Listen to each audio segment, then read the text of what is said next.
that my grandma's made.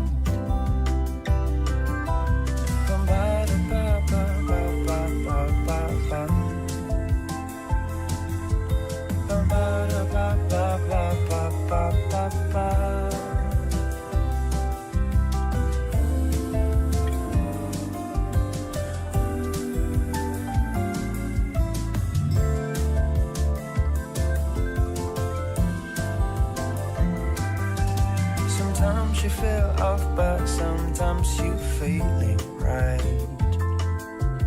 Is it to be or it is not to be? To fall in love again, to be the one for me. Sometimes you fall, but every time we'll be together, we'll be better in every way. To be in other space, but sometimes the bitter of love can be so good. It's like a coffee with a rainbow. It's like a coffee with a rainbow. It's like a coffee with the rainbow's moon. With the rainbow's moon.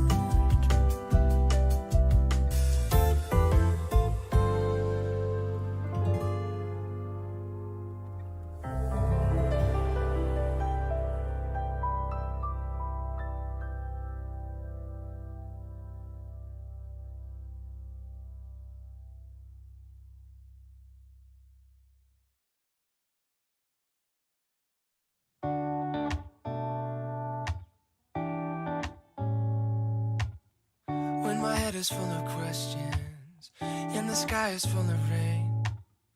When I'm worrying about what I can't change, I take a look at my reflection and try to make a funny face.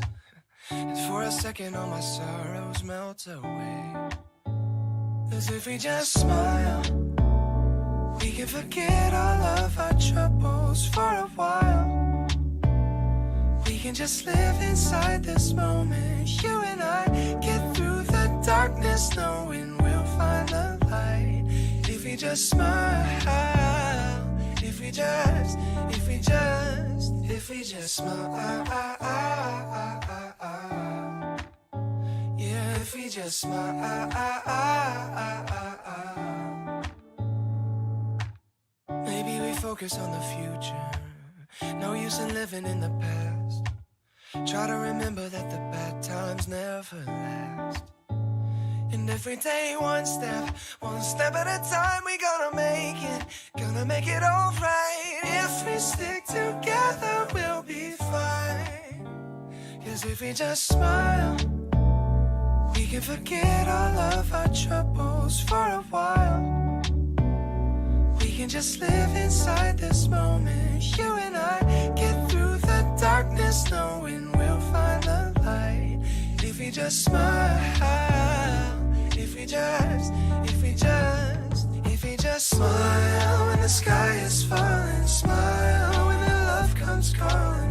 We can take tomorrow on with style.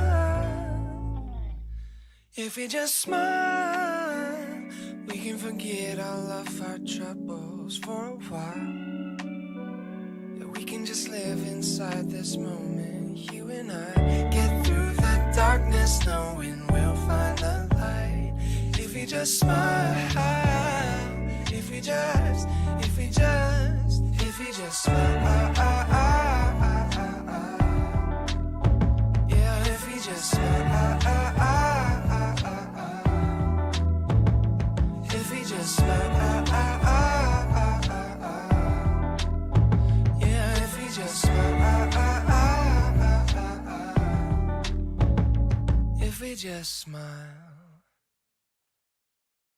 Kita dari podcast Hi Bestie. Di sini dalam podcast kita akan ngebahas kehidupan tongkrongan yang mungkin pernah dialami sama kita.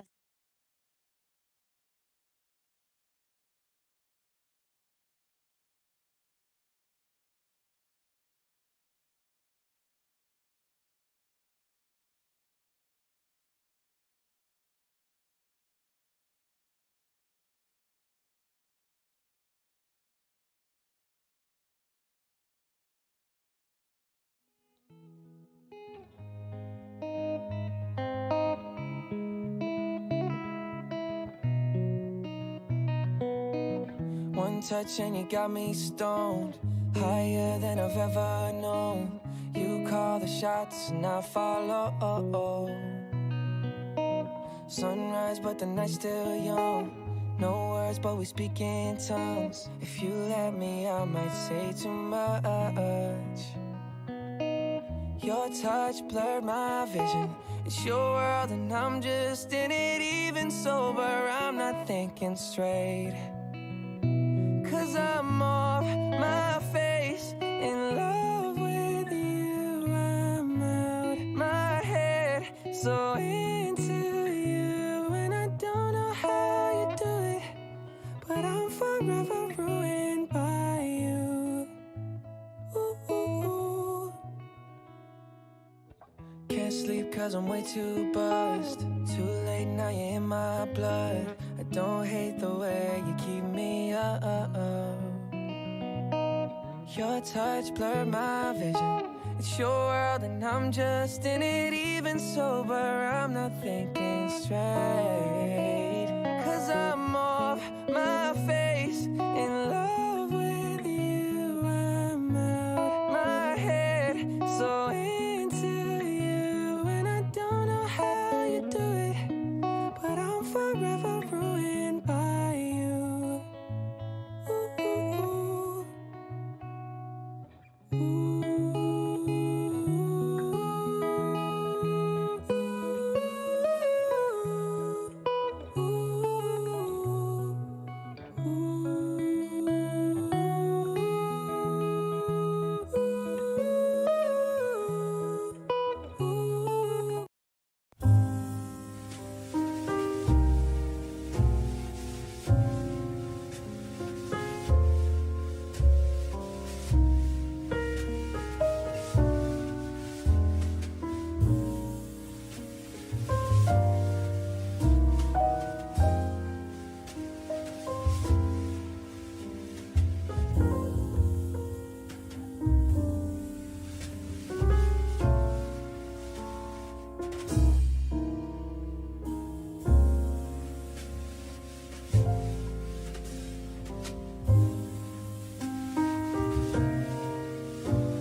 Hai,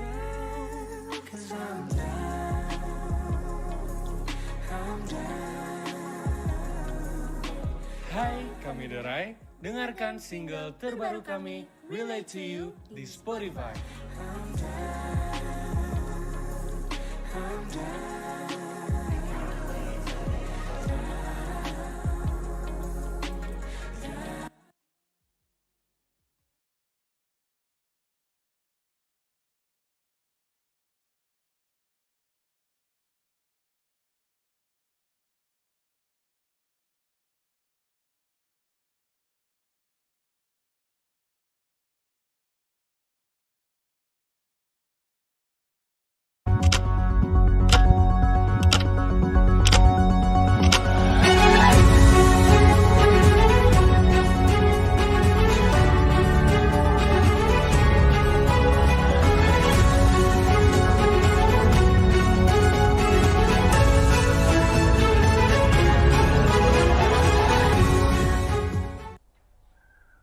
Berjumpa kembali dalam program Inspirasi Maranatha.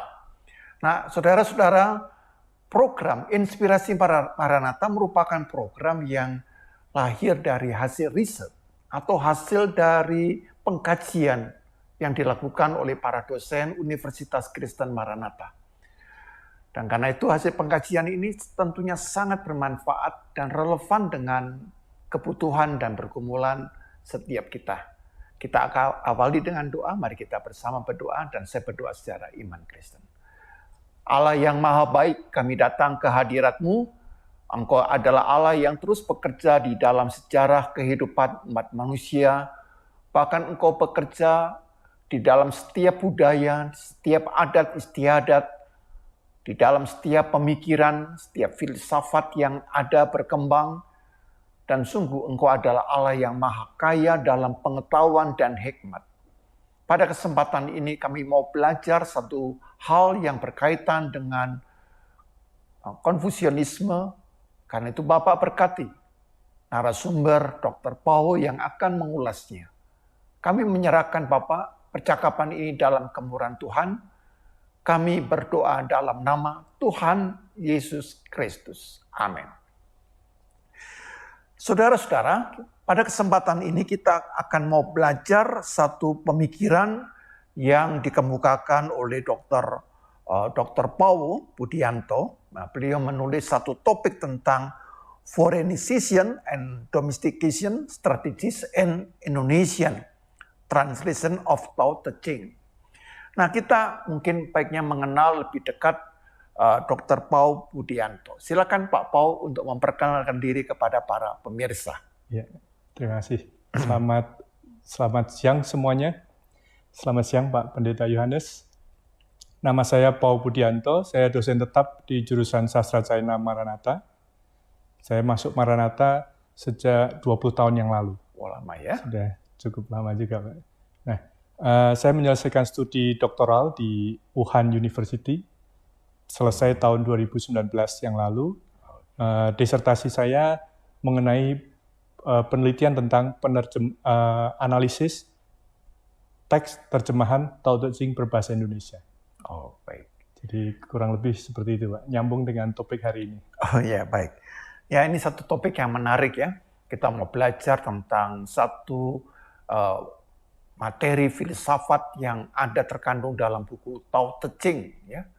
Nah, mungkin kita akan mengulasnya ya Pak Paul ya. Baik. Pak Paul, apakah bisa dijelaskan tentang latar belakang dan tujuan terhadap buku Tao Te Ching ya? Mungkin pemirsa tidak terlalu familiar dengan buku Tao Te Ching ya. Mungkin karena itu Pak Paul bisa memperkenalkan ya. Tao Te Ching itu satu pemikiran yang sebenarnya sangat universal dan dikenal dan tanpa sadar itu mempengaruhi banyak kehidupan masyarakat. Bukan hanya masyarakat Tionghoa saja, ya, tapi juga masyarakat yang di sekitarnya. Begitu. Bahkan orang Indonesia juga mungkin tanpa disadari sangat dipengaruhi oleh pemikiran dari Tao Te Ching. Silakan Pak Paul. Baik, terima kasih Pak Yohanes.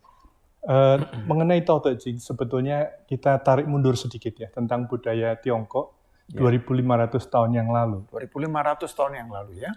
2.500 tahun yang lalu, di masa itu namanya masa Chunqiu Zhanguo atau masa negara-negara berperang, di mana begitu banyak aliran pemikiran itu mau mengungkapkan pemikiran-pemikirannya untuk kehidupan yang lebih baik. Nah, di situ salah satunya adalah seseorang yang bernama disebut Lao Tzu. Kata Tzu di sini artinya adalah guru atau tuan yang dihormati. Jadi di sini Lao Tzu ini adalah seorang guru atau seorang yang dituakan.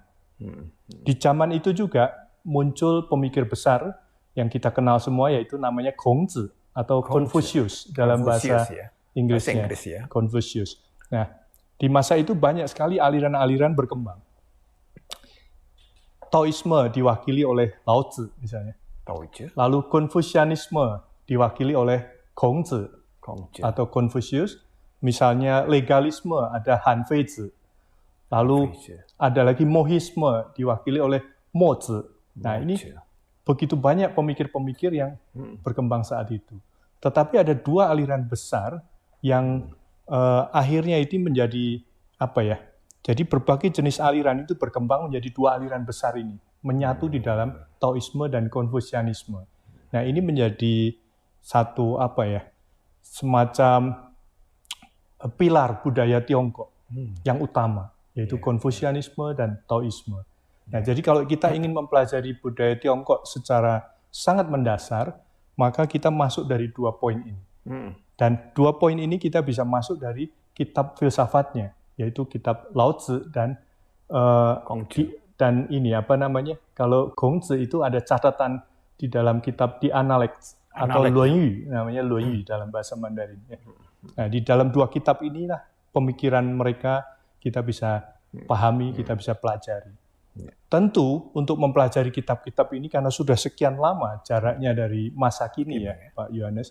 Jadi kita mengandalkan apa? Pakar-pakar sepanjang zaman ini yang berusaha menjelaskan. Nah, dari bantuan-bantuan pakar ini kita bisa mencerna kira-kira apa isi dari dua kitab ini. Nah, di dalam riset saya ini terutama adalah penerjemahan Tao Te Ching, ya, yang salah satu. Untuk Luanyu ini nanti kita akan garap kemudian ada mahasiswa saya juga akan menggarap itu. Jadi kita akan prioritaskan satu dulu. Tao Te Ching. Kita seringkali sangat mengerti, memahami karena berulang kali dikatakan filsafat Barat gitu ya. Aristoteles, Plato, Pitagoras, ya Socrates. Tapi kita lupa bahwa ada filsuf-filsuf besar yang disebut dengan filsafat timur, dan salah satunya adalah yang ada di daratan China ya, tentang pemikiran dari Taoisme maupun dari Konfusianisme begitu. Nah, ini satu pemikiran yang sebenarnya begitu besar, dia punya pengaruh bukan hanya pada daratan Cina, tetapi sebenarnya dia mempengaruhi hampir di seluruh wilayah, di seluruh benua ya, di mana ada orang Tionghoa, dia akan mentransformasi ataupun memengaruhi dengan nilai-nilai itu. Begitu ya Pak Paul? Tepat sekali Pak Yohanes, bahkan lebih dari itu. Menurut penelitian terbaru, Tao Te Ching itu sudah diterjemahkan lebih dari atau hampir kurang lebih 100 bahasa di dunia. Dan penerjemahnya ini bukan diorganisir masalah. Ini penelitian terbaru dari seorang peneliti dari Amerika yang bekerja di Tianjin Nankai University, jadi China. Beliau menggalakkan penelitian yang namanya Global Lausegetics atau penelitian tentang pengaruh Lao Tzu ini ke seluruh dunia. Berbagai bahasa. Terutama memang penerjemahannya banyak di dalam bahasa Inggrisnya. Memang mereka di Amerika yang paling getol menerjemahkan. Memang yang mengawali itu dalam bahasa Inggris itu kurang lebih penerjemahannya sudah 1868, kurang lebih di tahun itu. Itu penerjemahan pertama dari kitab Tao Te Ching, 81 bab ya, jadi lengkap, terjemahan lengkapnya. Nah, setelah itu baru dari negara-negara lain mengikuti, termasuk di Indonesia sendiri itu cukup lama sebetulnya, dari tahun 37 itu terbitan pertama. Tahun 37. Tahun 37, 1937. 1937. Ya. Baik. 1937 terbitan pertama. Nah, sebetulnya bisa ditarik mundur lagi, yaitu 1935 itu awalan penerjemahan Tao Te Ching di Indonesia. Tetapi 1935. belum lengkap, itu baru diterbitkan di dalam majalah Mustika Dharma. Ya, Itu di Indonesia ya. di Indonesia. Baik Pak Paul ya. Saya sangat terkesan ya dengan pemikiran dari Konfusius ya, yang Tao Te Ching ya. Saya Lao Tzu ya. Saya sangat terkesan sekali. Tapi bagaimana kita harus mengenal, mungkin kita perlu dijelaskan dulu inti dasar pemikirannya Tao Te Ching itu apa ya Pak ya. Tentunya ada banyak ya Pak ya. Tapi kan tentunya ada semacam inti dasarnya ya. Bagaimana Pak inti dasar atau premis pemikirannya dari Tao Te Ching itu ya? Tao Te Ching ini kitab Tao dan Te. Ya. Jadi sebetulnya Tao dan Te. Tao dan Te ini Te. menjadi kata kunci dari kitab Tao Te Ching. Ching itu artinya buku, Buku ya. Tao Tao, dan Te. Te. Nah, Tao ini adalah peristilahan filosofis yang diangkat oleh Lao Tzu. Sebenarnya peristilahan ini sudah ada di zaman sebelum beliau. Sudah ada. Makna Tao ini secara mendasar di dalam bahasa Mandarin adalah jalan artinya. Jalan ya. Tao Lu artinya jalan. Jalan. Tetapi di dalam filsafat Lao Tzu ini Tao diangkat menjadi sebuah filosofi untuk menunjuk kepada the absolute. Nah, di absolut. Sesuatu yang mengawali segalanya. Nah, lalu setelah itu ada pakar yang menjelaskan juga melalui kitab Lao Tzu ini bahwa pengertian di absolut ini juga mengarah kepada hukum-hukum alamiah sebagai fenomena. Contohnya misalnya para ilmuwan mengkaji tentang hukum-hukum fisika itu juga termasuk bagian dari pengertian Tao di dalam kitab Lao Tzu ini. Ataupun kaidah-kaidah secara sosial misalnya di dalam kehidupan manusia sepanjang zaman pasti ada benang merahnya yang bisa ditarik. Bagaimana kaidah-kaidah hubungan kekeluargaan, hubungan sosial, etika moral dan lain sebagainya ini pun menjadi bagian dari pengertian dari Tao itu sendiri. Nah, yang terakhir pengertian dari Tao itu juga menjadi semacam acuan moral bagi kehidupan manusia. Yang disebut Te tadi. Nah, itu muncul diejawanahkan di dalam bentuk Te. Jadi Te ini artinya dari fungsi dari Tao itu sendiri. Ini cukup kompleks. Kebetulan terakhir kita menulis artikel juga tentang ini, kita seminarkan ya, karena diundang oleh Lao Segetics itu dari Tianjin Nankai University. Lalu kami bicara tentang penerjemahan Te ini. Cukup kompleks. Ya. Te ini fungsi dari Tao, artinya tidak hanya sekedar etika moral kehidupan dalam bermasyarakat, tetapi lebih dari itu. Karena Lao Tzu menarik ini berbeda dengan di masanya, yaitu muncul pemikiran Gongzi yang bicara tentang etika sosial, bagaimana keluarga, bagaimana dengan negara juga, negara dan sebagainya. Nah, Lao Tzu ini menariknya dari hubungan antara manusia sebagai manusia di dalam alam besar ini. Luar biasa ya pemikiran dari Tao Te Ching ini ya. Dan nanti akan kita perdalam masalah itu ya Pak ya. Nah tadi Bapak sampaikan juga bahwa Tao Te Ching itu ditulis oleh Lao Tzu ya. Lao Tzu atau Lao Tzu kan sama aja ya Pak ya. Lao Tzu gitu kan. Nah kira-kira kalau peran Konfusius sendiri dalam konteks ini apa ya Pak? Nah, itu seperti yang kami sampaikan tadi, Pak Yanus. Jadi di masa 2500 tahun yang lalu, masa Chunju Changuo itu ada berbagai aliran. Nah, Konfusius di situ salah satu pemikir besar. Beliau mengusung pemikiran yang berbeda dengan yang diusung oleh Lao Tzu. Apakah mereka tidak sejaman kan? Sejaman ya. Tetapi disinyalir oleh para pakar, Lao Tzu ini lebih tua sedikit secara ya? Usia. Maka ada di dalam film Confucius, ya, mungkin sudah beberapa tahun yang lampau, kalau kita tonton di situ diceritakan, karena ini berdasarkan tulisan sejarah yang ditulis oleh ahli sejarah namanya Sima Qian, ya, yang hidup pada masa dinasti Han, itu setelah mereka, ya, setelah Lao Tzu dan Gongzi ini, maka dikisahkan Gongzi ini pernah berguru kepada Lao Tzu, menanyakan tentang ya apa itu, karena sebetulnya kita tidak bicara tentang Confucius lebih banyak di sini. Iya tentunya tidak ya. Setidaknya kita menceritakan historinya. Yes, history aja. Pernah ketemu dan saran Lao Tzu kepada Confucius itu cukup menarik ya. Di dalam film itu dideskripsikan bahwa jangan terlalu keras kepala katanya. Untuk apa keras kepala? Karena mengusung etika moral yang sebetulnya itu di zaman sebelumnya. Jadi Hong Tzu ini ingin mengembalikan etika moral di zaman Zhou. Zhou ini zaman sebelum beliau. Nah, menurut Lao Tzu masanya sudah berubah. Orang-orang yang mengusung etika moral itu sudah menjadi tulang belulang katanya, ya. Jadi masa sudah berubah, kita harus mengikuti perubahan. Nah, menurut Lao Tzu jangan terlalu keras kepala karena akan merugikan kesehatanmu sendiri. Nah, ini menurut saya ini menarik sekali. Pemikiran Lao Tzu ini bukan karena dia lebih tua atau menjual ketuaannya gitu ya, lalu mengajari anak yang lebih muda misalnya dengan saya lebih benar, bukan masalah benar atau salah. Ini akan merugikan kesehatan. Maka di dalam tulisan Semajian juga dikatakan Lao Tzu ini bicara tentang Tao Te atau dalam bahasa Mandarin ini diterjemahkan sekarang dalam morality, maka dia bisa hidupnya lebih panjang umur. Konon catatan sejarahnya mencapai 100 tahun lebih. Waduh, begitu ya, Lao Tzu ya. Ya, sangat menarik ya. Dan saya kira nasihatnya dari Lao Tzu ini sangat relevan. Kita juga jangan keras kepala, mempertahankan tradisi-tradisi yang lampau ya, yang kita anggap paling benar, padahal dunia sudah berubah. Nah, kalau kita keras kepala, ingat katanya Lao Tzu, kesehatanmu dipertaruhkan. Ya kan menarik ya Pak ya. Tetapi penting bahwa hidup orang yang sehat itu adalah orang yang siap menghadapi perubahan dan memang dia harus juga ambil bagian di dalam perubahan itu sendiri, begitu kan. Jadi artinya satu kata kunci yang saya tangkap adalah pembaruan, transformasi.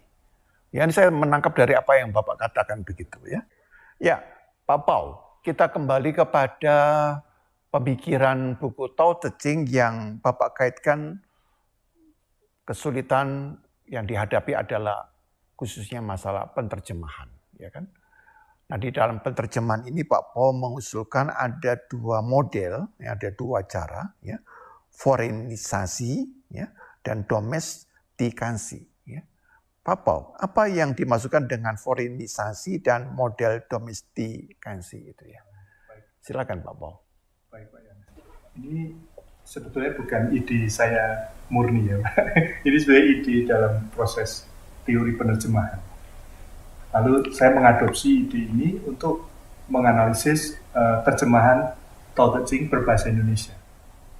Nah, apa yang dimaksud domestikasi dan foreignisasi? Jadi pertama kita melihat penerjemahan itu adalah sebuah dialog kultural. Penerjemahan itu merupakan dialog kultural. Contohnya misalkan Tao Te Ching itu budaya Tiongkok, lalu ingin kita terjemahkan ke dalam bahasa Indonesia. Ini akan kita bawa. Nah, dari sudut pandang pembaca Indonesia ini kita bisa tarik dari dua sisi, yaitu apakah penerjemahan ini akan seakan-akan Tao Te Ching ini bukan karya dari budaya lain selain Indonesia, jadi kita tarik. Nah, itu artinya domestikasi. Nah, atau biarkan Tao Te Ching itu muncul sebagai karya yang memang dibaca ini karya asing. Nah, itu foreignisasi. Jadi ini sebuah dua pole yang sebetulnya ini adalah hubungannya saling terkait dan continuous, tidak hanya terpotong dua sisi A atau B gitu ya, foreignisasi atau domestikasi, tetapi dia mengalir secara organis. Ya, di sini sebuah garis gitu kalau kita bayangkan domestikasi dan foreignisasi, maka ini diantaranya. Penerjemah itu menarik gitu. Apakah mau ditarik ke arah pembacanya, budayanya, ataukah dibiarkan itu dibaca sebagai budaya asing. Contohnya misalkan dalam penerjemahan Tao Te Ching sendiri, di dalam bahasa Indonesia, kita bisa lihat dari title-nya, dari judulnya. Judulnya rata-rata mengambil judul paduan antara foreignization dan domestication. Yaitu contohnya misalnya Tao Te Ching dituliskan. Tao Te Ching dengan berbagai caranya ya di masa lampau ya. Ada yang TAU, ada yang modernnya DAU, ini masalah ejaan saja. Lalu Tao Te Ching _2 misalnya kitab tentang apa misalnya. Jadi kitab tentang jalan dan saktinya. Ini salah satu terjemahan tahun 60-an ya, oleh Profesor Chan Jusong. Nah, ini menunjukkan apa? Tao Te Ching-nya tetap sebagai sebuah nama asing, itu tetap dimunculkan di situ, lalu ditambahkan penjelasan bahasa Indonesia. Nah, itu yang disebut domestikasi. Jadi di sini supaya pembaca Indonesia ngerti ini tentang apa. Seperti yang Bapak katakan, mungkin tidak familiar, ini kitab apa sebetulnya. Nah, itu menurut penerjemah lain-lain. Diberikanlah penjelasan di dalam judulnya. Yeah. Saya kira menarik ya Pak ya, dua pul atau dua kutub ini ya dalam menerjemahkan. Supaya tahu bahwa terjemahan ini mau mengatakan bahwa ditulis memang dalam konteks budaya asing. Ya. Namanya diterjemahkan berarti kan dari sesuatu yang asing ke dalam bahasa kita. Tapi forenisasi itu juga mau saya tangkap menunjukkan bahwa ada satu sumber asli yang menjadi acuannya. Lalu yang kedua dengan domestikasi itu mau mengatakan bahwa yang asing ini ternyata merupakan sesuatu yang bermanfaat. Sesuatu yang juga berkaitan dengan kehidupan kita atau berkaitan dengan konteks kita. Nah karena itu ini kita juga harus mengenalnya. Jika tadi kata Tao Te Ching, kemudian titik 2 tentang apa jalan dan apa tadi misalnya. Jalan dan saktinya. Dan saktinya misalnya. Misalnya seperti itu ya. Dan saya kira bukan hanya dalam Tao Te Ching, saya kira juga di dalam menghadapi berbagai budaya pun kita harus memperhatikan dua pul tadi saya kira. Apakah begitu ya Pak? Betul sekali. Ya, supaya ada dua hal ini tapi juga mampu membuat satu garis gitu ya. Satu kesinambungan, sesuatu yang sinambung. Sesuatu yang bisa continuous begitu. Nah, menarik bukan tentang pembahasan tentang Tao Te Ching dan kita akan lanjutkan setelah bagian yang satu ini.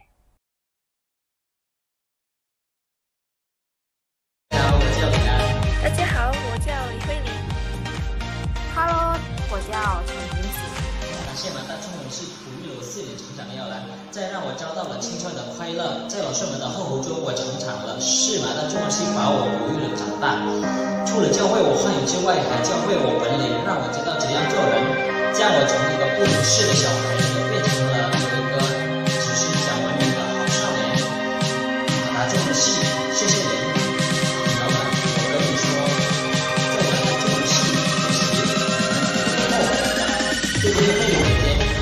李安，你说的对，是马大给予我知识的天堂。我曾在马大中文系拥有知识、宽阔的教室，还有先进的教学设备。我们在马大中文系不光学到的是知识，还有老师对我们是寄托。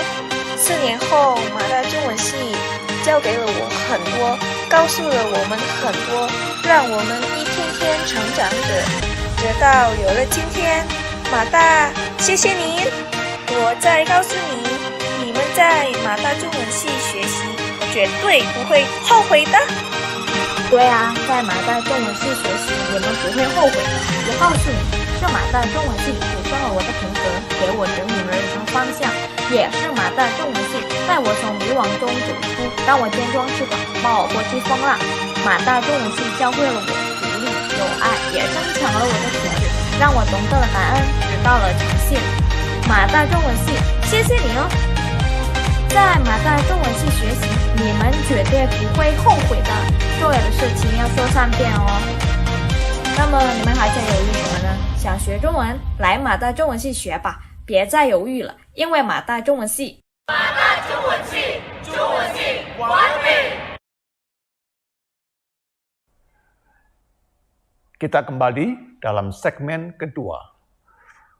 Kita telah membahas satu pemikiran yang dikemukakan sebagai awal oleh Pak Pau tentang Tao Te Ching. Pak Pau, bisa dijelaskan lebih jauh lagi tentang makna Tao ya? Kalau saya catat dalam tulisan Bapak disebutkan ada 73 kali dalam kitab Tao Te Ching, gitu kan? Lalu di sana ada minimal, ada 3 arti yang berbeda, ya Tao sebagai induk semua hal, Tao sebagai hukum alam dan peraturan ya, atau ketentuan kehidupan manusia, begitu. Bagaimana Pak? Supaya kita pun juga dapat memahami makna Tao ini secara utuh dan benar itu. Silakan Pak Pau. Jadi ini tema yang sangat sulit ya. Saya mengutip ahli yang mempelajari atau meneliti tentang Tao Te Ching, yang beliau punya otoriti yang cukup besar ya di Tiongkok, itu Chen Guiying, Mr. Chen Guiying. Dia mengatakan bahwa arti Tao ini di dalam Tao Te Ching terutama ada 3 yang tadi Bapak sebutkan. Yang pertama adalah Tao sebagai induk dari segala sesuatu, atau asal muasal segala sesuatu, atau ibu dari jagat raya ini segala sesuatu. Nah ini termasuk manusia di dalamnya. Jadi makna yang pertama. Nah sebagai para ahli mengatakan ini yang disebut the absolute. The absolute. Yang mungkin akan sulit dipahami oleh akal kita sebagai manusia. Karena keterbatasan kita memahami ini akan sangat sulit. Nah, Tao yang sulit dipahami ini Lao Tzu pun sudah mengungkapkan di dalam kitabnya bab 1, yaitu disampaikan Tao ke Tao Fei Chang Tao, atau Tao yang diungkapkan, yang bisa diungkapkan dengan kata-kata, itu bukanlah Tao yang abadi. Jadi yang dia maksud dengan Tao itu, tulisan dia pun tidak bisa mengungkapkannya sepenuhnya, gitu sebetulnya. Nah ini yang Lao Tzu sampaikan. Nah, maka para ahli mengatakan bahwa inilah yang disebut di absolute. Nah itu yang pertama. Yang kedua, Tao ini dijabarkan sebagai hukum alam, nampak sebagai fenomena-fenomena alamiah yang bisa dirasakan ini oleh manusia dan terutama manusia ini yang punya akal budi dan pikiran ini bisa merasakan betul fenomena-fenomena hukum alam ini. Nah ini sangat kompleks, tetapi masih bisa didekati, misalkan dari sisi sains. Nah, sains pun itu mencari hukum-hukum alam itu seperti apa sebenarnya yang terjadi. Nah, ataupun dengan bahasa filsafat dan agama, itu juga bisa didekati. Jadi sebetulnya pengungkapan tentang hukum alam ini sangat banyak ya. Caranya baik dari sisi sains, secara fisika dan lain-lain, ataupun secara humaniora ya, berbicara dengan bahasa filsafat, dengan bahasa ilmu-ilmu agama dan lain sebagainya. Lalu yang ketiga, Tao ini sudah diturunkan lagi dari sifat-sifat Tao yang dijabarkan oleh Lao Tzu itu menjadi panutan atau panduan bagi manusia. Contohnya di situ misalnya dideskripsikan ada Qing, ada Wu Wei, ada Pucheng. Ya, ini contohnya Pucheng ini artinya tidak berebut atau tidak bersaing. Nah ini menarik ya, filosofi Lao Tzu yang mengajarkan itu tidak berebut, tidak bersaing, karena beliau melihat fenomena raja-raja wilayah saat itu saling berebut.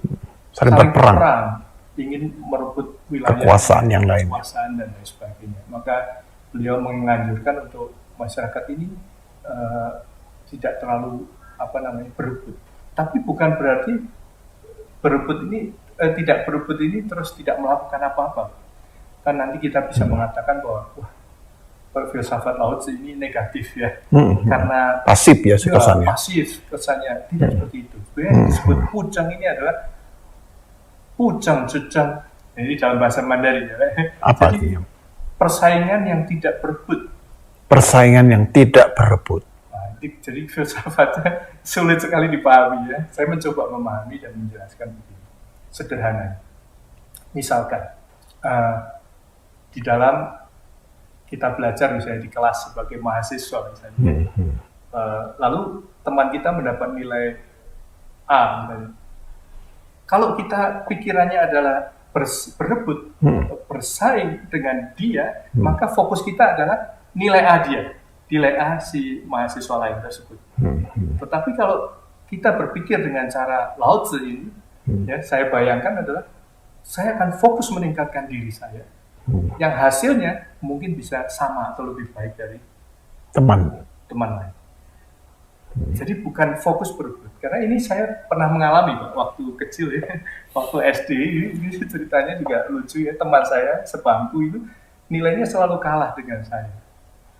Ya kebetulan ya memang saya nggak tinggi-tinggi amat nilainya, misalnya 80 dia 70. Kalau saya 90 dia 80 selalu kalah. Akhirnya dia merasa ini gimana biar nggak kalah. Ya udah dia bilang kita janjian saja saling nyontek katanya. Ini jangan ditiru ya. Ini cerita waktu kecil ya. Lalu oke lah, saya kasih contekan, betul nilainya sama kan. Hasilnya nilainya sama, 80 semua, oke. Semua senang ya. Sekarang gantian hari berikutnya saya nyontek dia. Jawaban-jawaban itu disalahkan. Akhirnya saya dapat nilai sangat buruk, lalu dia ganti jawaban itu menjadi yang benar. Akhirnya dia mendapat nilai lebih baik. Nah, inilah yang disebut berebut. Dia ingin memperebutkan posisi untuk menang dari sisi nilai ya, dari saya. Tapi sebetulnya dari kemampuan dia tidak meningkatkan diri. Nah, ini mungkin menjadi ilustrasi ya mengenai kujang-kujang ini atau bersaing dengan tidak berebut ya. Baik. Pak Po, saya terkesan ya dari yang pertama itu sebagai yang pertama tahu itu sebagai yang di absolut ya, yang dimana kata-kata itu tidak bisa mengungkapkannya ya. Jadi memang makna tahu dalam yang pertama ini adalah sesuatu yang melampaui kata ya, sesuatu yang transenden begitu. Iya, gitu ya. Mungkin yang dimaksud Lao Tzu adalah seperti itu. Gitu ya, sehingga sebenarnya di absolut gitu ya. Lalu yang kedua ya kita mengenal tahu dalam arti hukum alam gitu ya. Ya, itu sebagai fenomena ya. Fenomena ya. Kita bisa mempelajari hukum sebab akibat gitu kan. Hukum kausalitas gitu kan. Lalu yang ketiga ini tentang ketentuan. Jadi sifat-sifat tahu ini dideskripsikan oleh Lao Tzu di dalam kitabnya itu. Nah, ini menjadi panduan. Panduan ya. Setidaknya panduan hidup begitu ya. Sebagai panduan untuk manusia ini. Nah, itu harusnya begini. Begitu ya. Nah, pemirsa saya kira walaupun pemirsa beragama yang berbeda atau mempunyai pemahaman, tapi pemikiran tahu itu sesuatu yang sangat relevan, sesuatu yang mencerahkan ya, menginspirasi kita untuk juga melihat ada sebuah kebenaran di dalam perspektif yang diajarkan oleh tahu itu. Bahkan juga ada semacam titik sambung ya dengan pemikiran-pemikiran agama yang ada, apakah yang berkaitan dengan yang absolut tadi ya. Allah itu yang melampaui segala ucapan dan kata-kata, begitu kan? Ataukah Allah itu menurunkan hukum alam yang serba tertib ya, dan teratur sehingga kemudian para ahli bisa menghitung dengan tepat, gitu kan? Hukum alam itu pasti, karena itu disebut ilmu pasti, ya, sehingga bisa dihitung sampai 0,00 sekian bisa dihitung dengan karena hukum alam itu pasti. Tapi yang ketiga adalah panduan hidup, ya. Di sana ada wisdom, ada kebijaksanaan yang di mana hidup kita supaya semakin berkualitas ya. Nah Pak, saya sangat terkesan sekali bahwa pemikiran Tao ini juga berkaitan dengan kata te ya. Te ya. Mudah-mudahan ucapan saya benar ya. Te gitu ya, dalam pemikiran Lao Tzu ya. Nah disebutkan memiliki arti yang mendasar, ada dua arti. Di sana ada arti kebajikan moralitas dan dasar terdalam untuk menumbuhkan segala sesuatu. Nah, apa itu Pak? Makna dari te itu sendiri ya. Mungkin tahu seringkali banyak orang yang masih dengar, tapi kata te belum terlalu sering. Coba silakan Pak. Baik, terima kasih Pak. Jadi dalam konteks yang saya kaji ini penerjemahan, ini memang te ini jarang justru dikaji orang dari sisi penerjemahan. Jadi orang mengira, oh te itu mudah, oh ya hanya virtue atau kebajikan atau moralitas yang baik, hanya sekedar sampai situ berhenti. Kebanyakan penerjemahan termasuk yang saya kaji di Indonesia juga demikian. Kebanyakan penerjemahan itu berhenti sampai tahap itu. Tetapi di masa-masa yang sekarang ini banyak peneliti, terutama di Tiongkok yang saya cermati itu, mereka juga mulai melihat ternyata te ini maknanya tidak sesederhana itu. Nah, te ini kenapa tidak sesederhana itu? Karena dia adalah fungsi dari Tao, di mana sifat-sifat Tao itu terejawantahkan ke dalam segala hal atau segala sesuatu, itulah Te. Maka kalau ini kita bicara konteksnya adalah manusia, maka di dalam diri manusia itu ada Te itu. Nah, di dalam makna modern, bahasa Mandarin modern, makna yang kedua dari Te ini menghilang. Jadi di dalam bahasa Mandarin modern, te itu artinya hanya kebajikan, selesai. Nah maka ini orang sering mengartikan filsafat Lao Tzu tentang te ini berhenti di dalam kebajikan. Nah, kalau te itu ada di dalam setiap diri setiap manusia misalnya. Nah, bagaimana manusia ini bisa mempelajari tadi yang Bapak sampaikan di depan, yaitu belajar tentang mengerti tentang apa itu tau. Nah, mulai dari te. Justru mulainya dari te. Mulainya dari te. Ini kalau kita baca dari pendapat para ahli ya Pak. Jadi pemahamannya masuk dari te itu. Di mana te itu yang pertama tentang kebajikan. Semua banyak aliran mengajarkan tentang kebajikan. Mudah sekali. Nah ini aturan-aturan yang saya kira universal ya. Cukup umum dan manusia saat menjalankan itu sudah mengerti sedikit tentang te. Tetapi yang kita sampaikan tadi bahwa istilah Tao Te di dalam Tao Te Ching ini tidak berhenti di dalam ranah etika moral bermasyarakat saja. Tapi dia juga mencari hubungan antara manusia dengan sumbernya atau dengan alam besarnya. Nah, contohnya misalkan kayak tadi nasihat Lao Tzu terhadap kepada Gongzi misalnya. Nasihat tidak berlebihan, hanya nanti akan membahayakan kesehatan.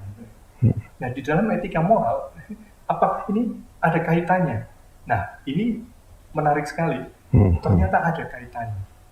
Saya pernah mendengarkan satu seminar yang dibawakan oleh seorang dokter TCM ya, di Tiongkok. Beliau menjelaskan bahwa ada pasien beliau yang setiap tahun itu datang dengan kondisi migrain lah, nanti percak-percak lah di tubuhnya. Seperti alergi gitu. Seperti alergi lah. Tapi dicari kalau nggak pernah ketemu itu. Tidak ketemu.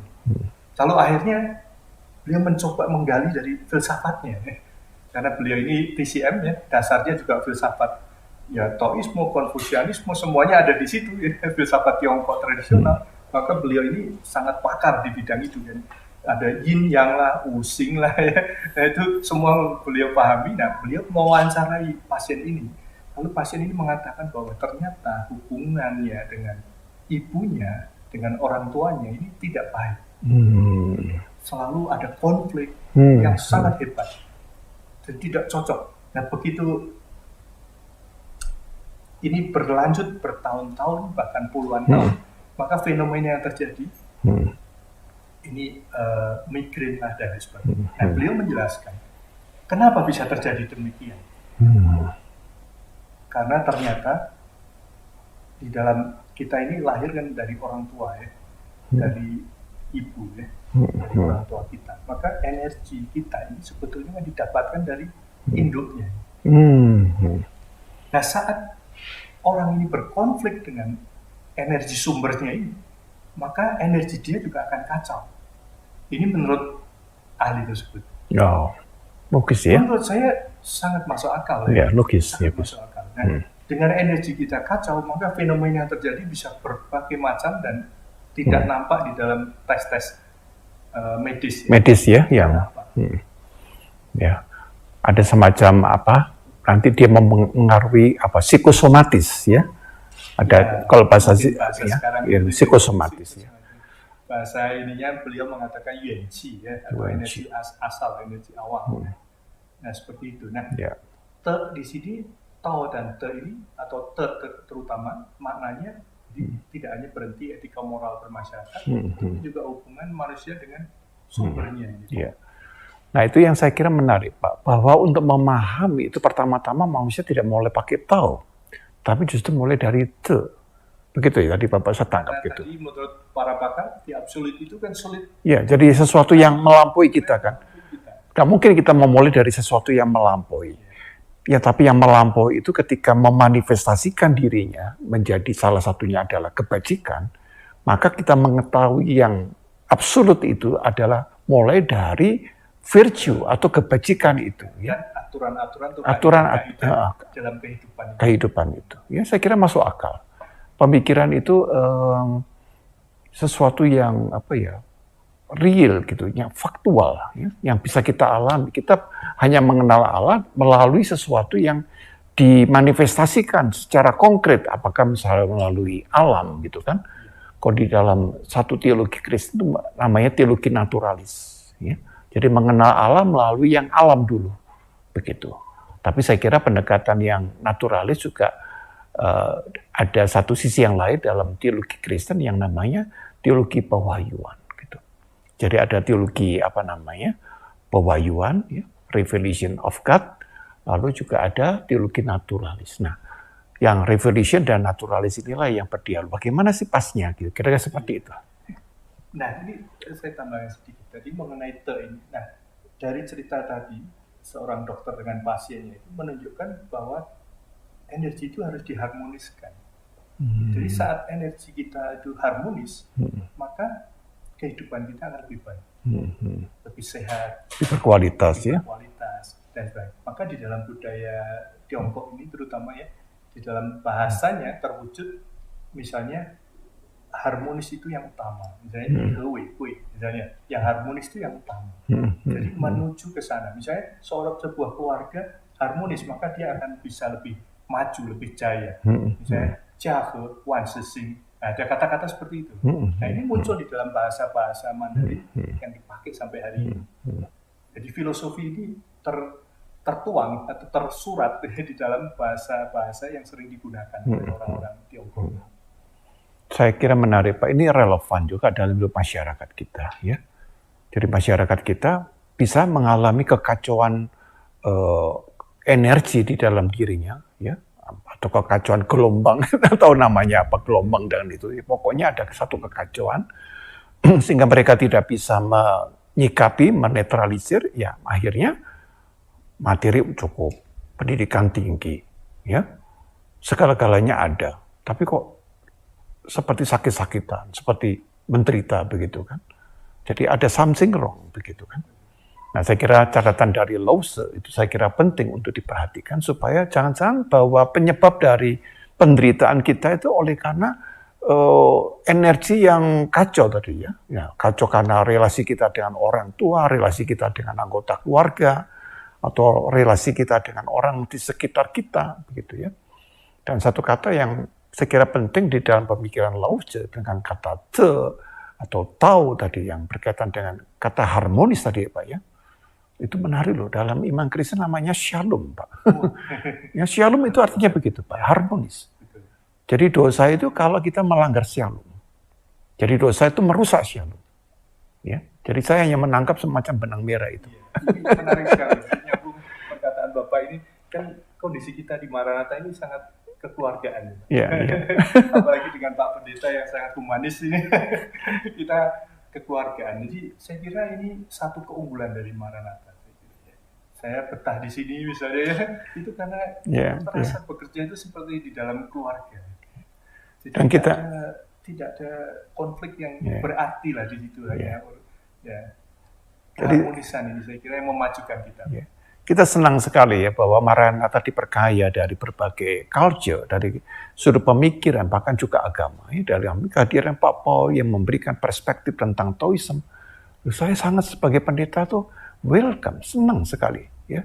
Karena itu saya belajar juga dengan sungguh-sungguh, bukan sekedar karena ini acara program gitu.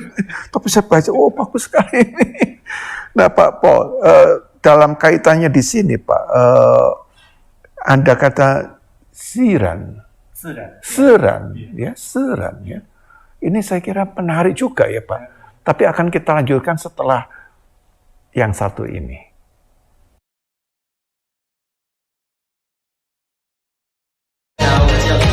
大家好，我叫李慧玲。Halo，我叫陈云子。感谢马大中文系哺育了我4年成长要来，再让我找到了青春的快乐。在老师们的厚厚中，我成长了。是马大中文系把我哺育了长大。除了教会我话语之外，还教会我本领，让我知道怎样做人，将我从一个不懂事的小孩变成了一个只是讲文明的好少年。马大中文系，谢谢你。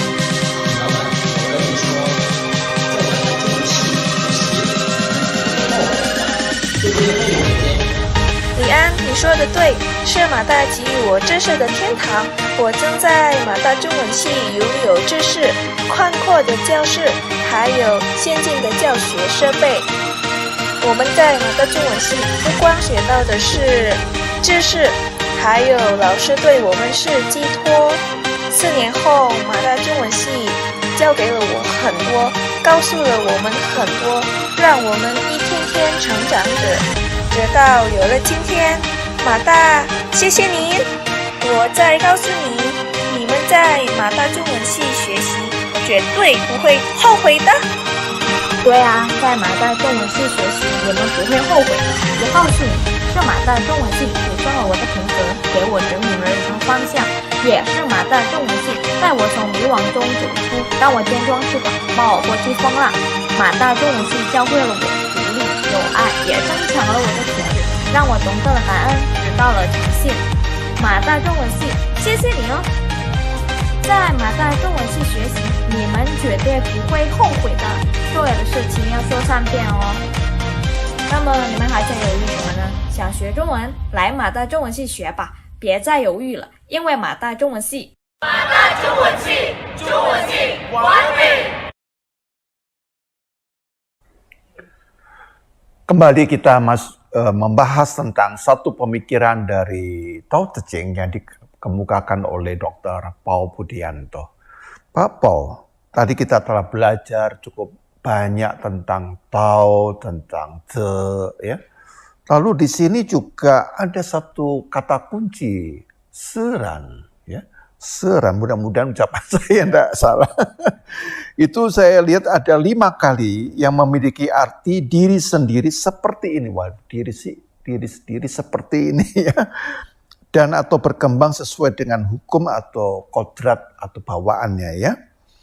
Nah, Pak Pao, kira-kira apa yang dimasukkan dengan kata makna dari seran itu?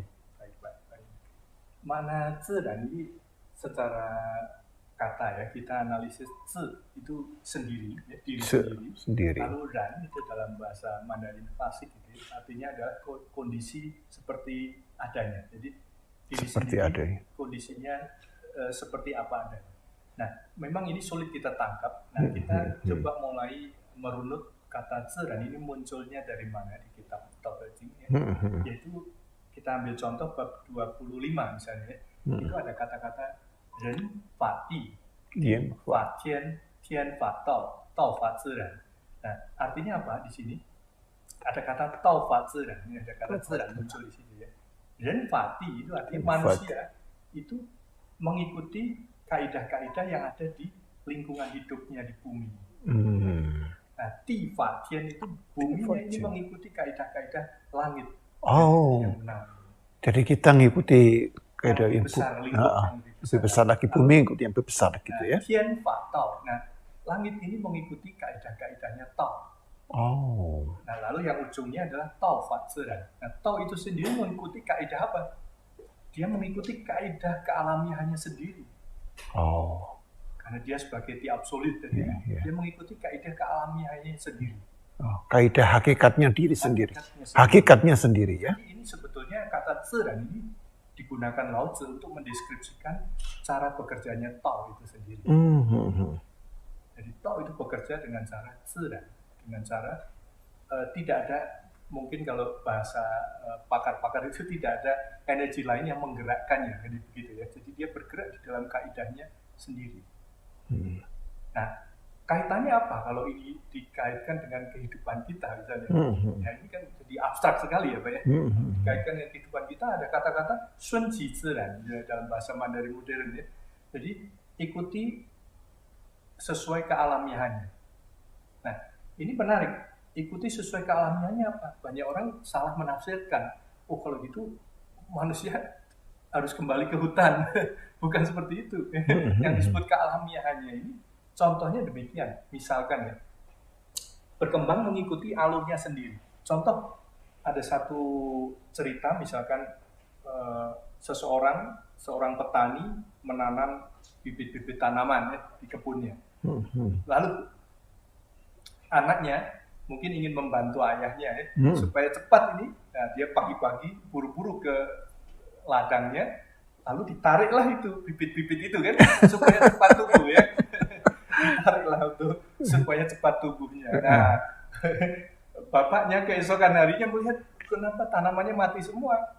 Nah, anaknya menjawab, saya ingin membantu supaya cepat tumbuh. Nah, cerita ini cerita lucu mungkin sekarang ya, tapi untuk anak-anak kecil sebetulnya cerita ini. Ya, cerita-cerita yang tentang bahasa Mandarin ya, tentang idiom yang untuk anak-anak. Nah, untuk memberikan apa sih pemahaman apa di situ? Karena dengan kita menarik itu, sebetulnya tidak mengikuti kealamiahannya. Kealamiahannya bagaimana? Dia akan tumbuh sendiri dengan diberikan tanah yang baik, pupuk yang baik, diberikan air yang cukup, maka tanaman itu akan tumbuh. Tidak perlu kita berbuat-buat untuk mempercepat satu proses yang sebenarnya belum merupakan bagian dari pertumbuhan itu sendiri gitu kan? Ya, artinya kita melakukan tindakan yang sebetulnya itu berlebihan. Berlebihan. Nah terus ada yang bertanya lagi, nah kalau orang menggunakan, kan air mengalir ke tempat yang lebih rendah. Lalu orang menggunakan pompa, apakah itu serai? Itu juga serai. Kan kita menggunakan prinsip-prinsip tadi yang kita sampaikan bahwa sains pun sebetulnya itu mereka menggunakan hukum-hukum alam kan. Nah, bagaimana kita memanfaatkan ini untuk menjadi lebih baik kan gitu. Nah, pompa ini digunakan untuk mengalirkan airnya. Itu pun prinsip-prinsip keilmiahannya dipakai di situ. Jadi prinsip Zheran itu bukan pasif dan bukan negatif, tapi justru itu aktif dan dinamis. Kalau itu digunakan di dalam kehidupan kita. Misalnya dalam hal belajar tadi, anak-anak belajar mahasiswa dia sering menyampaikan juga. Kalau kalian belajar, kalian bisa. Kalau tidak belajar, belum tentu bisa. Jadi kalian mau melakukan yang mana? Ini Zheran. Betul. Jadi saya kira ini satu hal yang penting bersifat edukatif ya. Bahwa proses pendidikan seseorang juga tidak bisa dipaksakan melampaui batasnya ya gitu kan. Misalnya kan berbeda mahasiswa yang belajar secara rutin tentang ilmu itu dengan mereka yang ujian baru malam ini belajar. Ya tuh belajar semua hal. Kemampuan dia akan berbeda, hasilnya akan berbeda sekali. Ya. Nah yang mengikuti ini dengan kaidah sesuai dengan proses, dengan kodratnya ini akan mencapai hasil yang lebih prima. Nah yang baru belajar ngebut semalam tadi ya dia memang belajar semua hal, tapi dia sebenarnya sudah kehilangan sekian proses yang secara kodrati itu tidak mendukung dia. Dia lelah, dia capek, dia kesulitan mengingat dan sebagainya, atau mungkin juga tidak sempat mengingat, apalagi memahami begitu kan. Nah karena itu ketika besok ujian hasilnya bisa kosong nilainya ya, padahal sudah banyak yang dipikirkan begitu ya. Saya sangat benar Pak Paul ya tentang hal ini Pak. Lalu ada ini Pak, ada satu kata ini saya kira pemirsa senang ya belajar ini kata seran, kata tahu, kata tersiran, seran. Lalu ini ada satu kata terakhir ya, uwe. Uwe ini ya Pak ya. Ini ada 12 kali dalam 81 bab buku Tao Te Ching ya. Nah, kalau saya tangkap di sini makna uwe menunjuk pada keadaan pikiran yang berkaitan dengan hubungan interpersonal ya. Dan juga pribadi yang selaras dengan alam serta tidak fokus kepada diri sendiri. Nah, ini definisi yang ada tapi kita membutuhkan penjelasan lebih jauh lagi ya. Apa itu ya? Uwe itu ya Pak, pengertian Pak Paul itu ya. Ini saat kita sudah mendengar kata Zheran tadi, Uwe ini sebenarnya mengikuti saja. Ya. Uwe ini dari sudut pandang kitanya ya, terhadap kaidah-kaidah kealamian. Jadi kita tidak perlu berbuat yang melampaui batas-batas kealamian. Misalnya bagaimana Pak? Misalkan tadi ada seorang petani menanam tanaman itu, kalau dia mengerti kaidah-kaidah tumbuhnya sebuah tanaman, maka dia cukup memberikan kondisi yang baik, tanah yang baik, air, pupuk. Tidak perlu dianya mengada-ada istilahnya ya, berbuat-buat untuk melakukan sesuatu yang melanggar kaidah kealamian itu. Itu sudah cukup. Misalkan dalam kehidupan sehari-hari, Uwe ini mungkin makna kata uwe sendiri ya. Iya. Uwe itu artinya tanpa atau tidak ada. Wei itu bertindak atau berbuat. Nah maka uwe ini diartikan secara harafiah itu artinya tidak berbuat atau no action. Kalau orang barat bilangnya no action. Nah ini cukup sekian lama karena penerjemahan uwe ini menjadi no action. Maka sekali lagi Lao Tzu ini disalahpahami lagi. Wah ini sahabatnya sangat pasif. Ya, tidak mengajarkan orang bertindak apa-apa begitu kan? Apa ya. Padahal ini sebetulnya kaitannya adalah dengan zeran dan dengan tau itu sendiri. Jadi, di alam ini manusia ini harus bisa memposisikan diri di dalam tadi ren fa ti fa tian fa tau fa zeran. Manusia harus mengikuti kaidah-kaidah yang lebih besar di dalam lingkungannya. Misalkan di buminya, manusia yang hidup di pinggir laut dengan yang di pegunungan tentu akan berbeda. Kaidah-kaidah kealamiannya. Manusia yang hidup di perkotaan dengan di pedesaan itu akan punya cara-cara yang berbeda. Nah ini kaidah-kaidah ini harus diperhatikan. Nah itu kita mengikuti itu yang artinya Jadi bukan kita berbuat semau-maunya sendiri. Walaupun mungkin maksudnya baik ya, seperti orang, telur itu diengkrami kok 21 hari oleh ayam gitu kan. Coba saya percepat gitu ya. Asal itu mengikuti kaidah kealamian, bisa jadi teknologi menciptakan itu. Teknologi misalkan dengan kita menciptakan teknologi, contohnya Pak, ya di sini ada sedikit guyon ya. Ya. Orang zaman dulu mungkin bagaimana bisa kontak dengan jarak ribuan li ya. Caranya bagaimana? Kirim surat pakai kuda mungkin berhari-hari ya. Pakai burung merpati. Mungkin lama ya. Makanya orang dulu menciptakan cara, misalnya orang-orang sakti zaman dulu, orang-orang suci zaman dulu bisa telepati ya. Dan zaman sekarang apakah masih diperlukan? Yang itu telepatinya tidak dibutuhkan lagi ya. Tapi untuk kontak kita punya teknologi handphone misalnya. Kita kontak handphone aja selesai. Orang di Amerika dengan di Indonesia bisa dalam waktu yang sama berdialog. Apakah ini zeran? Ini juga zeran. Ini juga kaidah kealamian. Nah, kalau kita bisa memanfaatkan yang seperti itu, maka kehidupan manusia ini akan lebih baik. Bukan kembali ke masa lampau yang gitu. Zaman purba lah, banyak orang menafsirkan zeran, ini keliru. Ya sudah, saya zeran aja. Nah itu untuk alasan, untuk bermalas-malasan, misalnya ya sudah saya zeran aja, saya tidur sebangunnya aja, bangun jam berapa. Tidak bisa seperti itu. Padahal dia harus sadar bahwa dia pun juga kodratnya juga adalah harus mengikuti tadi ya Bapak. Orang harus mengikuti kodrat apa tadi? Kodrat yang lebih besar kan? Bumi misalnya kan? Bumi harus mengikuti kaidah semesta begitu. Nah semesta pada taunya itu pada hakikatnya tau itu sendiri gitu kan? Betul sekali Pak. Ya. Nah saya kira ini sangat positif untuk dalam hal pendidikan ya. Saya sering sampaikan.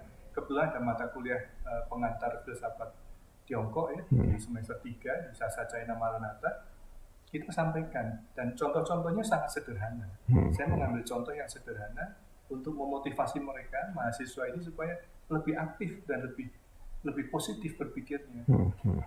Tidak lagi berpikir pasif, ya sudah saya memang tidak bisa. Kalau kita berusaha, pasti ada perubahan. Ya, di dalam filsafat ini Tiongkok sering dikatakan orang diumpamakan dengan memancing ya. Orang kalau memancing belum tentu dapat ikan ya. Tetapi yang menonton orang memancing pasti tidak dapat ikan.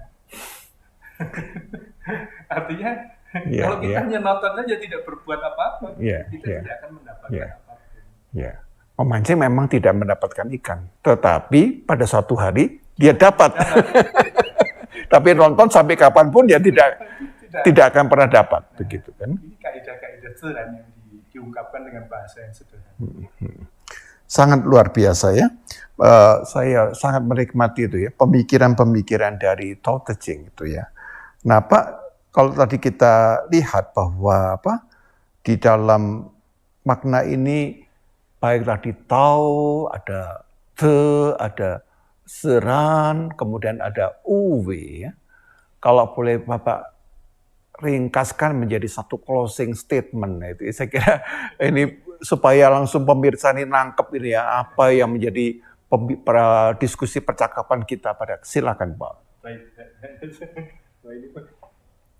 Jadi Tao itu sebuah kaidah besar ya. Kalau di dalam Tao Te Ching itu sebuah jalan yang besar.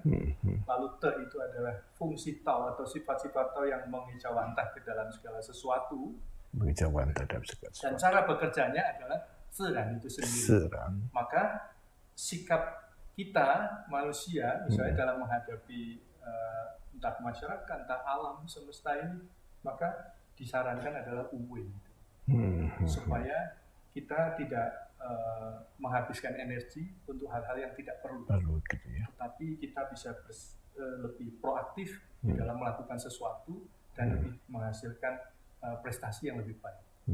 Saya kira kalau Tao Te Ching dan Wu kita ringkas secara sederhana, menurut pemahaman saya seperti itu.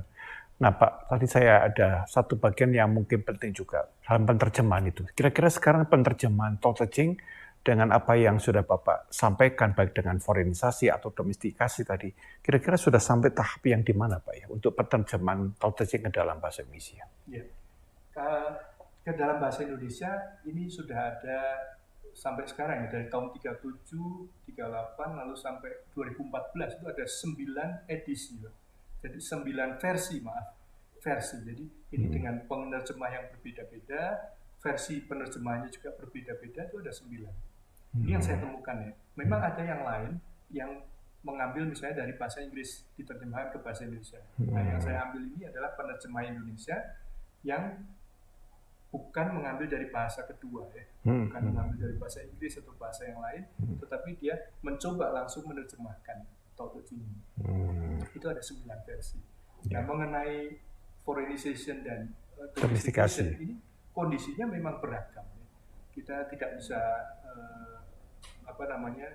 menyimpulkan dalam satu kalimat itu, tetapi setidaknya begini yang saya lihat itu fenomenanya, makin kesini, makin modern, itu foreignization-nya makin muncul. Contohnya kata te. Kalau kata tao itu dari awal foreignization. Karena sulit sekali diterjemahkan. Ini mau diterjemahkan apa? Nah, ada satu penerjemah yang tahun 60-an itu menerjemahkan dengan kata jalan. Itu mirip-mirip penerjemahan dalam bahasa Inggris the way. Nah, tapi itu pun sulit dipahami ya. Untuk secara keseluruhan makna tao ini sulit dipahami. Kebanyakan menerjemahkannya foreignization dengan transliterasi tao. Ya. Jadi kata tao itu muncul di terjemahannya gitu. Lalu yang kedua te ini awalnya diterjemahkan kebajikan lah dan lain sebagainya. Lalu terakhir muncul te sebagai te. Karena saking penerjemahnya mungkin melihat ini kompleks ya. Iya, ada sesuatu yang lebih dalam daripada yang diterjemahkannya itu. Lalu banyak penerjemah mulai mengadopsi transliterasi. Iya. Untuk Zedang dan Uwe ini sementara masih domestikasi. Tapi saya melihat untuk Uwe ini juga ada beberapa penerjemah yang mulai menyadari bahwa ini ternyata tidak sederhana itu gitu ya. Lalu dipakailah transliterasi juga Uwe. Nah, mereka menggunakan itu di dalam terjemahannya, tetapi di bagian penjelasan mereka menjelaskan Uwe itu apa, Zedang itu apa. Jadi membantu pembaca untuk memahami konsep-konsep itu.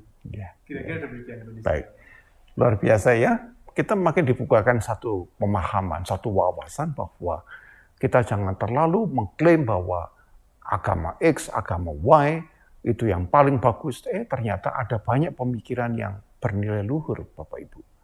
Kita harus dibuka, kita harus open-minded ya, bahwa kita harus melihat bahwa Allah yang absolut itu menyatakan diri dengan manifestasi yang begitu kaya. Kita ini hanya satu makhluk dengan kapasitas otak yang begitu terbatas ya. Tapi seringkali kita menganggap diri kita sebagai yang tahu kebenaran. Nah, akibatnya kita mengalami ketidakbenaran. Nah, semoga nih percakapan ini mencerahkan kepada kita, dan saya berterima kasih kepada Pak Pau yang sudah memberikan satu ulasan yang sangat luar biasa ya. Izinkan saya mengakhiri dengan doa.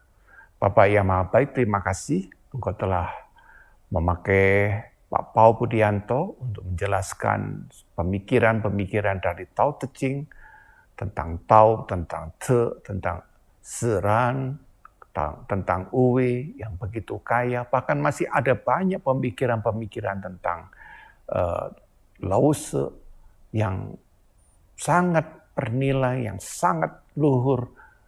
Kami perlu juga mengenal dan belajar supaya kami makin melihat kebenaran Allah itu adalah kebenaran yang melampaui pikiran-pikiran kami yang terbatas. Tuhan berkati Pak Paul Budianto sebagai seorang dosen, sebagai seorang pendidik, sebagai seorang akademisi. Kami serahkan Bapak kehidupan kami selanjutnya supaya Engkau juga menuntun kami kepada jalan yang benar. Jalan yang memanusiakan kemanusiaan kami. Jalan yang membuat kami mengenal kebajikan yang luhur, kebajikan yang sungguh-sungguh mencerminkan martabat dan harkat kami sebagai manusia. Terima kasih Tuhan atas karunia-Mu yang Engkau limpahkan. Kami berdoa di dalam nama Tuhan kami, Yesus Kristus. Amin. Staring into your eyes makes my heart come alive. Suddenly brought to life when I met you. Reaching beyond the skies, running deep, stretching wide. Perfect love realized, here with you. Come on now. Now this love is for real, you will never let go, never let go. Oh, it's more than just words, love beyond my control, out of control. Hands up! This is real love, this is real love. Say this is real love, this is real